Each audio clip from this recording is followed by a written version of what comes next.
Hello everyone. आज हम इस वीडियो लेक्चर में डीएलएड 2014 के रिमेनिंग क्वेश्चंस को डिस्कस करने वाले हैं, जो कि शिक्षण अभिरुचि से संबंधित है, जिसे टीचिंग एप्टीट्यूड भी बोलते हैं। तो आज हम इन 50 क्वेश्चंस को यहाँ पे डिस्कस करने वाले हैं। तो देखिए, आपके जो टीचिंग एप्टीट्यूड होता है उसमें इसी तरह के क्वेश्चंस आपको 2024 के एग्ज़ाम में भी देखने को मिलेंगे। तो चलिए देख लेते हैं इनको। और एक बात का आप ध्यान रखिए कि कभी कभी ये क्वेश्चंस रिपीट हो जाते हैं, तो ज़्यादा से ज़्यादा इनको प्रैक्टिस करने की कोशिश कीजिए। तो चलिए वीडियो को स्टार्ट करते हैं। तो हमारा पहला क्वेश्चन है, 151 क्वेश्चन है, छोटे बच्चों को कोई विषय वस्तु याद कराने का सबसे अच्छा उपाय क्या समझते हैं? आप कौन सा सबसे अच्छा उपाय समझते हैं? तो इसका जो राइट आंसर है वो है सी ऑप्शन, बार बार दोहरा कर याद कराना। यानी कि जो छोटे बच्चे होते हैं उनको बार बार हमें जो चीज़ें होती हैं उनको दोहरा कर याद करवानी होती हैं। अगला प्रश्न है, ऑपरेशन ब्लैक बोर्ड उस अभियान का सांकेतिक नाम है जो। अब यहाँ पे इसका जो राइट आंसर है वो है पहला, प्राथमिक विद्यालयों में मूलभूत सुविधाएं उपलब्ध करवाता है। अगला क्वेश्चन है, आप देखते हैं कि कक्षा शिक्षण के दौरान कोई छात्र पढ़ाई की ओर ध्यान नहीं दे पा रहे हैं, ऐसी स्थिति में आप क्या करेंगे? तो ऐसी स्थिति में हम क्या करेंगे? इसका जो राइट ऑप्शन है, पढ़ाते समय उससे प्रश्न पूछते रहेंगे ताकि उसका ध्यान पढ़ाई में लगा रहे। तो सी ऑप्शन इसका राइट आंसर है। अगला क्वेश्चन है, जब अध्यापक अपनी कक्षा के छात्रों के लिए शिक्षण योजना तैयार करता है तो उसे छात्रों की किस चीज़ का ध्यान रखना चाहिए उसे? ठीक है, तो वहाँ पे ध्यान रखना चाहिए, बौद्धिक आयु को ध्यान में रखना चाहिए। बी ऑप्शन इसका राइट आंसर है। 155 क्वेश्चन है, शिक्षा के क्षेत्र में ली जाने वाली परीक्षा से हम जान सकते हैं कि, क्या जान सकते हैं? कि विद्यार्थी का शैक्षिक विकास सही दिशा में हो रहा है या नहीं। डी ऑप्शन इसका राइट आंसर होगा। अगला क्वेश्चन है, शिक्षक को अपने छात्रों का नाम जानना चाहिए, इसका मुख्य लाभ क्या होता है? कि जिससे छात्रों और शिक्षक का जो संबंध होगा वो अच्छा होगा। तो इसलिए सी ऑप्शन इसका राइट आंसर हो जाएगा। अगला क्वेश्चन है, अध्यापक का प्रमुख गुण है, तो इसका राइट ऑप्शन है अध्यापन में निपुणता। A option is the right answer. अगला क्वेश्चन है, खेल विधि का सही अर्थ है, तो इसका जो राइट ऑप्शन है वो है बालकों की खेल प्रवृत्ति को संतुष्ट करते हुए लाभप्रद शैक्षिक परिणाम निकालना। अगला क्वेश्चन है, अशुद्ध उच्चारण सुधारा जा सकता है, तो किससे सुधारा जा सकता है? देखिए, पुनरावृत्ति द्वारा भी सुधारा जा सकता है, समानता वाले शब्द का उच्चारण करवा के भी सुधारा जा सकता है, शब्दों को खंडों में बांटकर भी सुधारा जा सकता है। तो इसका डी ऑप्शन राइट हो जाएगा। अगला क्वेश्चन है, आप अपने विद्यार्थियों में स्व अनुशासन का गुण कैसे विकसित करेंगे? तो इसका राइट ऑप्शन होगा कि उत्तरदायित्व सौंप कर, क्योंकि जब हम किसी विद्यार्थी को कोई उत्तरदायित्व सौंपेंगे तो वह अपनी जिम्मेदारी को अच्छे से निभाने की कोशिश करेगा और वो स्व अनुशासित हो पाएगा। अगला प्रश्न है, सामूहिक खेलों से छात्र को कौन सा लाभ होता है? तो यहाँ पे देखिए, पहला ऑप्शन है उत्तरदायित्व निभाने के गुण का विकास होता है, सही है। नियम पालन का अभ्यास भी वो कर पाता है, सही है। मिलकर कार्य करने की ट्रेनिंग भी उसे मिलती है सामूहिक खेलों से। तो यहाँ पे सभी क्या हो जाएंगे? सही हो जाएंगे। 161 का डी ऑप्शन सही है। उसके बाद आता है 162, बालक के सामाजिक व्यवहार के विकास में सबसे महत्वपूर्ण भूमिका होती है। तो यानी कि देखिए, सामाजिक व्यवहार की बात कर रखी है यहाँ पे, तो सामाजिक व्यवहार में जो आ जाएगा विद्यालय की सबसे बड़ी भूमिका यहाँ पे हो जाएगी। तो 162 का बी आंसर हो जाएगा। अगला प्रश्न है, कक्षा शिक्षण में छात्रों की रुचि बनाए रखने के लिए अध्यापक को क्या करना चाहिए? तो यहाँ पे देखिए, ये जो बी ऑप्शन है, यथार्थ जीवन के उदाहरणों का भरपूर प्रयोग करना चाहिए। यानी कि यथार्थ जीवन के उदाहरणों से अगर हम अपने शिक्षण को कनेक्ट करेंगे, यानी कि जो टीचिंग है हमारी वो हम डेली लाइफ से हम कनेक्ट करेंगे, तो बच्चे ज़्यादा आसानी से उसको समझ पाएंगे। तो इसका बी ऑप्शन राइट ऑप्शन हो जाएगा। उसके बाद है नेक्स्ट क्वेश्चन, अध्यापक का लक्ष्य है, तो अध्यापक का जो लक्ष्य होता है वो क्या होता है? क्या परीक्षा में पास कराना ही अध्यापक का लक्ष्य होता है? नहीं। छात्रों को अनुशासन प्रिय बनाना ही लक्ष्य होता है? नहीं। तो छात्रों की प्रतिभा का विकास करना, ये ऑप्शन ही इसका सही होगा। C option is the right answer. अगला क्वेश्चन है, छात्र अध्यापक के किस गुण के कारण उससे प्रभावित होते हैं? तो यहाँ पे देखिए, ज्ञान के कारण भी प्रभावित होते हैं, नियमितता के कारण भी होते हैं, विषय वस्तु को समझाने की क्षमता के कारण भी होते हैं। तो इसका जो राइट ऑप्शन हो जाएगा वो डी ऑप्शन, उपरोक्त सभी हो जाएगा। उसके बाद नेक्स्ट क्वेश्चन है, हमारे देश में वैदिक काल में कौन सी शिक्षा पद्धति प्रचलित थी? तो इसका जो राइट ऑप्शन है वो है गुरुकुल की शिक्षा। C option is the right answer.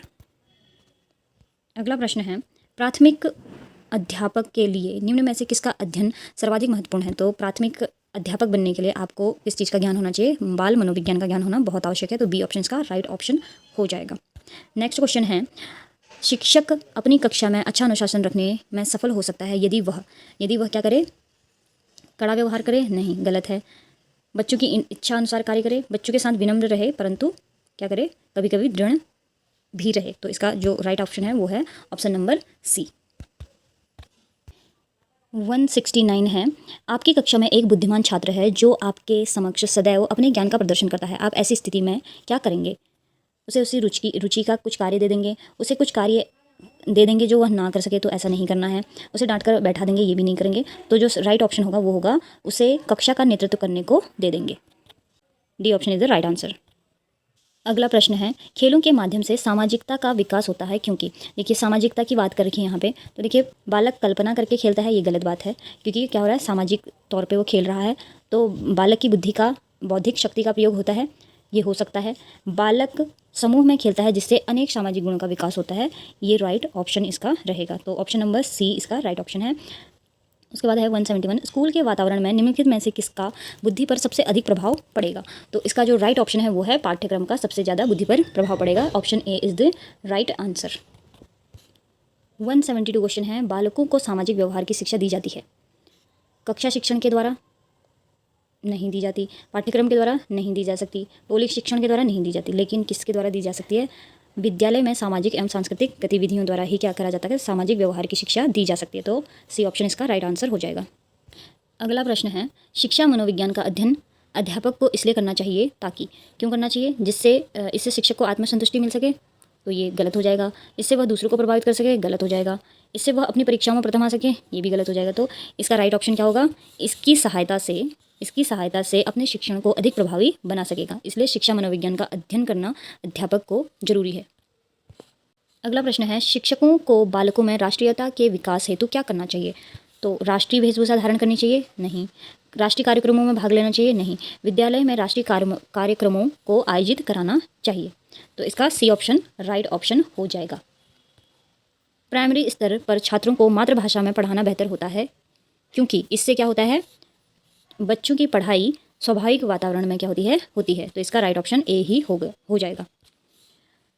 अगला प्रश्न है, बालक के सामाजिक विकास में सबसे महत्वपूर्ण कारक कौन सा है? तो देखिए सामाजिक विकास की यहाँ पे बात कर रखी है, आनुवांशिक विकास की तो बिल्कुल भी यहाँ पे बात नहीं कर रखी है। तो यहाँ पे बाकी जो चीज़ें हो जाएंगी नहीं होंगी इसकी राइट ऑप्शन। इसका राइट ऑप्शन होगा वातावरण, क्योंकि समाज क्या है? वातावरण से जुड़ा हुआ है, तो इसलिए राइट ऑप्शन हो जाएगा वातावरण। संकोची और शर्मीले छात्रों को कक्षा शिक्षण कार्य में भाग लेने की प्रेरणा देने का उपाय यह है कि उन्हें गृह कार्य से मुक्त किया जाए? नहीं। उनको कक्षा में अपनी रुचि के विषय पर कुछ बताने को प्रोत्साहित किया जाए, तो ये ऑप्शन हो सकता है। यदि वे किसी प्रश्न का उत्तर न दे सके तो उन्हें शर्मिंदा किया जाए, तो शर्मिंदा नहीं कर सकते। उनको विशेष स्नेह दिया जाए, विशेष स्नेह तो देना चाहिए, तो लेकिन ज़्यादा जो राइट ऑप्शन लग रहा है वो है B option is the right answer. इसका जो राइट ऑप्शन है वो बी है। अगला प्रश्न है, छोटे बच्चे बहुत क्रियाशील होते हैं, अध्यापक उनके लिए क्या करेंगे? उनकी क्रियाशीलता को कम करने की कोशिश करेंगे? नहीं। उनकी क्रियाशीलता का अध्ययन करेंगे? कर सकते हैं अध्ययन। उनकी क्रियाशीलता को रोकेंगे? नहीं रोकेंगे। उनकी क्रियाशीलता में सहायता से उन्हें कुछ उपयोगी शिक्षा देंगे। तो इसका जो राइट ऑप्शन है वो है D option is the right answer. अगला प्रश्न है, कक्षा में अनुशासन सुधारने की दृष्टि से अध्यापक को क्या करना सर्वोत्तम रहेगा? तो पहला है, अध्यापक छात्रों को पढ़ाई जाने वाली विषय वस्तु, पढ़ाने की विधि और छात्रों के प्रति अपने दृष्टिकोण का मूल्यांकन करे। तो ये सही ऑप्शन लग रहा है। कक्षा के छात्रों की सहमति से अनुशासनहीनता के लिए दिए जाने वाले दंड का प्रकार, उसकी मात्रा निर्धारित करे। तो ये ऑप्शन गलत है। इस समस्या पर विचार करने हेतु अभिभावक को बुलाकर बात करे, ये भी सही नहीं है। अनुशासनहीनता छात्रों के नाम प्रधानाध्यापक के पास भेज दे, तो ये भी सही नहीं है। तो इसका जो राइट ऑप्शन है वो है A option is the right answer. अगला प्रश्न है, जो छात्र डरते हैं उनमें बुद्धि का विकास नहीं हो पाता? हो सकता है ऐसा हो, लेकिन ज़रूरी भी नहीं है। इस बात का विवेक नहीं होता कि क्या ज़रूरी है और क्या गैर ज़रूरी है, ये भी हो सकता है। लेकिन सबसे ज़्यादा महत्वपूर्ण इसमें क्या है? उनमें मौलिक चिंतन शक्ति पैदा नहीं होती। तो इसका जो राइट ऑप्शन होगा इस क्वेश्चन का, तो वो होगा ऑप्शन नंबर सी। अगला प्रश्न है, कठिन शब्दों का अर्थ समझने का व्यवहारिक ढंग है। तो इसका जो व्यवहारिक ढंग होगा वो होगा उनका पर्यायवाची शब्द बताना। यानी कि अगर कोई कठिन शब्द है, अगर हम उसका पर्यायवाची शब्द बताएंगे तो वो उसका अर्थ समझ पाएगा और उसके अर्थ से ही उसका वो विलोम बता पाएगा और उसी से ही क्या कर पाएगा? उसके वाक्य में प्रयोग कर पाएगा। तो इसलिए इसका जो राइट ऑप्शन बनेगा वो है A option is right answer. अगला प्रश्न है, अध्यापक बनने के लिए टीचर्स ट्रेनिंग क्यों जरूरी है? इस काम के लिए परीक्षा का पास करना जरूरी है? नहीं। इस ट्रेनिंग से अध्यापक को मान्यता मिलती है, ये भी एक उपयुक्त आंसर नहीं हो सकता। इस ट्रेनिंग से उसे कक्षा शिक्षण के मूल आवश्यक सिद्धांतों का ज्ञान हो जाता है, इसलिए टीचर ट्रेनिंग दी जाती है। तो ये ऑप्शन सबसे सही है। तो 182 का आंसर हो जाएगा ऑप्शन नंबर सी। अगला प्रश्न है, बच्चों को खाली समय में आप उन्हें खेलने देंगे? नहीं। किताब पढ़ाएंगे? नहीं। शांत बैठने के लिए कहेंगे? नहीं। उन्हें उनकी पसंद का कार्य करने देंगे? तो ये ऑप्शन राइट हो जाएगा इसका। D option is the right answer. नेतृत्व की भावना का विकास करने हेतु उदाहरण द्वारा स्पष्ट करेंगे, उस पर गोष्ठी कराएंगे, स्वयं विद्यालय में नेतृत्व संबंधी कार्य करेंगे, नेतृत्व पर भाषण कराएंगे। तो भाषण तो नहीं करा सकते हम, गोष्ठी कराने से भी कोई काम नहीं चलेगा, यानी कि डिबेट कराने से भी, उदाहरण द्वारा स्पष्ट करने से भी उतना काम नहीं चलेगा। तो नेतृत्व की भावना का विकास करने के लिए क्या करना पड़ेगा? स्वयं विद्यालय में नेतृत्व संबंधी कार्य को करना पड़ेगा। तो सी ऑप्शन इसका राइट आंसर हो जाएगा। 185 है, छात्रों के साथ व्यवहार करते समय उचित है? क्या उचित है? उपयुक्त दूरी और गरिमा बनाते हुए उनकी भावनाओं का सम्मान करना। ए ऑप्शन ही इसका राइट आंसर हो जाएगा। 186 है, एक अच्छा शिक्षक जीवन पर्यंत विद्यार्थी बना रहता है, इस कथन का अभिप्राय है? अध्यापक का मस्तिष्क कभी परिपक्व नहीं होता, ये गलत है। अध्यापन के साथ वह अध्ययन भी जारी रखता है। तो यही आंसर क्या है इसका? राइट ऑप्शन है। B option is the right answer. अगला प्रश्न है, पूर्व प्राथमिक स्तर पर महिलाओं का शिक्षण कार्य अच्छा होता है क्योंकि क्या होता है? बच्चों की देखभाल क्या कर सकती हैं? माँ की तरह कर सकती हैं, इसलिए A option is the right answer. अगला प्रश्न है, अगर आपकी कक्षा के छात्र किसी विषय में रुचि नहीं ले रहे हैं तो आप कक्षा छोड़कर चले जाएंगे? नहीं। उन्हें उस विषय से संबंधित कोई रोचक कार्य देंगे, ये हो सकता है। उन्हें कहानी सुनाने लगेंगे? गलत। उन्हें दंडित कर देंगे? गलत। तो सबसे सही आंसर क्या है इसका? B option is the right answer. अगला प्रश्न है, विद्यार्थियों को प्रदान किया गया शिक्षण प्रभावी हो सकता है यदि? कब हो सकता है? यदि अध्यापक को विषय का गहन ज्ञान हो सकता है। बालकों को विषय में रुचि हो, ये भी हो सकता है। एक ही विषय वस्तु को कई बार दोहरा जाए तो इससे बच्चे क्या हो जाएंगे? बोर हो जाएंगे, तो ये ऑप्शन तो नहीं हो सकता। बालकों के मानसिक स्तर के अनुरूप शिक्षा दी जाए, तो अगर हम बालकों के मानसिक स्तर के अनुरूप शिक्षा देंगे तो वो शिक्षण ज़्यादा प्रभावी हो जाएगा। तो डी ऑप्शन इसका राइट आंसर हो जाएगा।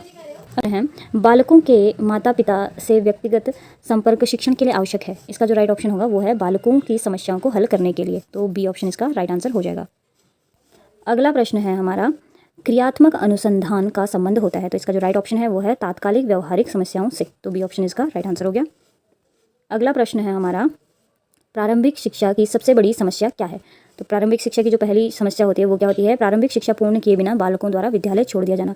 अगर बच्चे विद्यालय में ही नहीं आएंगे तो उनकी जो प्रारंभिक शिक्षा है वो पूर्ण नहीं हो पाएगी। तो यही सबसे बड़ी समस्या है, इसलिए A option is the right answer. अगला प्रश्न है, एक शिक्षक जो अपनी कक्षा में उत्तम वातावरण तैयार करना चाहता है उसे निम्नलिखित कार्य करना चाहिए? उसे कठोर अनुशासन सिद्धांतों का अनुसरण करना चाहिए? नहीं। उसे चुनौतीपूर्ण नवीन अनुभव प्रदान करने चाहिए? उसे निरंतर मौखिक एवं वस्तुनिष्ठ परीक्षाओं में व्यस्त रखना चाहिए? नहीं। उसे कठोर नियमों की स्थापना किए बिना किसी भेदभाव की करनी चाहिए? इसमें कठोर नियम जहाँ पे होते हैं तो वो ऑप्शन होता है गलत। तो ये दोनों ऑप्शन क्या हो गए? गलत हो गए। अब हम निरंतर मौखिक और वस्तुनिष्ठ परीक्षाएं भी नहीं ले सकते, तो इसका जो राइट ऑप्शन हो जाएगा, उसे चुनौतीपूर्ण नवीन अनुभव प्रदान करने चाहिए। ठीक है, तो ये ऑप्शन इसका राइट आंसर हो जाएगा। B option is the right answer. अगला प्रश्न है, कक्षा में पढ़ाई के समय दो छात्र आपस में बातें करते हैं, आपके ख्याल से उनके इस कार्य से उन दोनों को हानि होती है? सही बात है, दोनों को हानि होगी। सारी कक्षा को हानि होगी, यानी कि दो बच्चे बात करेंगे तो पूरी क्लास क्या होगी? डिस्टर्ब हो जाएगी। अध्यापक का ध्यान भी क्या हो जाएगा? भटक जाएगा। तो इसलिए इसका जो राइट ऑप्शन हो जाएगा वो हो जाएगा ऑप्शन नंबर डी। अगला प्रश्न है, कक्षा में किसी छात्र द्वारा दिए गए गलत उत्तर को सुनकर अन्य छात्र हंस पड़ते हैं, ऐसी अवस्था में, तो ऐसी अवस्था में आप क्या करेंगे? ठीक है, तो पहला ऑप्शन है, हंसने वाले छात्रों को रोकना चाहिए और उन्हें बताना चाहिए कि कभी कभी सभी से गलती होती है। तो यही इसका राइट ऑप्शन हो जाएगा। अगला प्रश्न है, आप कक्षा में छात्रों के सामने एक प्रश्न रखते हैं, आप देखते हैं कि कक्षा के अधिकांश छात्र उस प्रश्न का उत्तर देने के लिए अति आतुरता से हाथ उठा रहे हैं। ऐसी स्थिति में आप क्या करेंगे? आप छात्रों की इतनी आतुरता पर नाराज होंगे? नहीं, हम नाराज क्यों होंगे? आप उनकी आतुरता को शुभ मानेंगे, शुभ मान सकते हैं। आपको यह नोट करने का अवसर मिलेगा कि कौन कौन से ऐसे छात्र हैं जो उत्तर देने के लिए हाथ नहीं उठा रहे। तो ये दोनों ही ऑप्शन क्या हो जाएंगे? सही हो जाएंगे। तो इसका डी ऑप्शन क्या हो जाएगा? सही हो जाएगा। अगला प्रश्न है, आपकी कक्षा में कुछ छात्र बहुत तीव्र बुद्धि वाले हैं, कक्षा में पढ़ाई जाने वाली सामग्री उन्हें कोई चुनौती जैसी बात नहीं मिलती।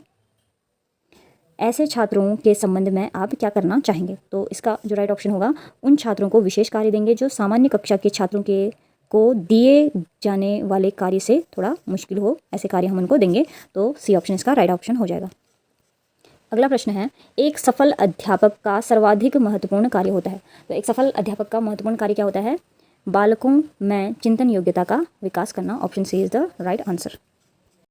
अगला प्रश्न है, कक्षा शिक्षण में विद्यार्थी तब तक ध्यान केंद्रित नहीं करेंगे जब तक उनमें जिज्ञासा पैदा न की जा सके। जब तक उनमें जिज्ञासा पैदा नहीं होगी तब तक वो किसी भी शिक्षण में भाग नहीं ले पाएंगे। तो इसलिए इसका जो राइट ऑप्शन हो जाएगा, A option is the right answer.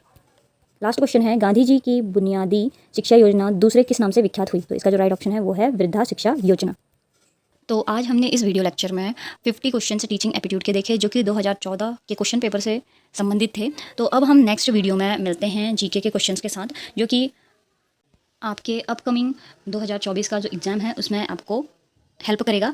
तो हम मिलते हैं नेक्स्ट वीडियो में। अगर आपको फर्दर इस वीडियो के रिगार्डिंग या क्वेश्चन के रिगार्डिंग कोई डाउट या क्वेरी होती है तो आप मुझसे कमेंट में पूछ सकते हैं। अगर मेरे से कोई क्वेश्चन का आंसर गलत हुआ है तो भी आप कमेंट में बता सकते हैं कि कोई क्वेश्चन का आंसर गलत है। तो अब मैं मिलती हूँ आपको नेक्स्ट वीडियो में। तब तक के लिए थैंक यू सो मच मेरा वीडियो देखने के लिए। Please do like share and subscribe to my channel. Thank you so much.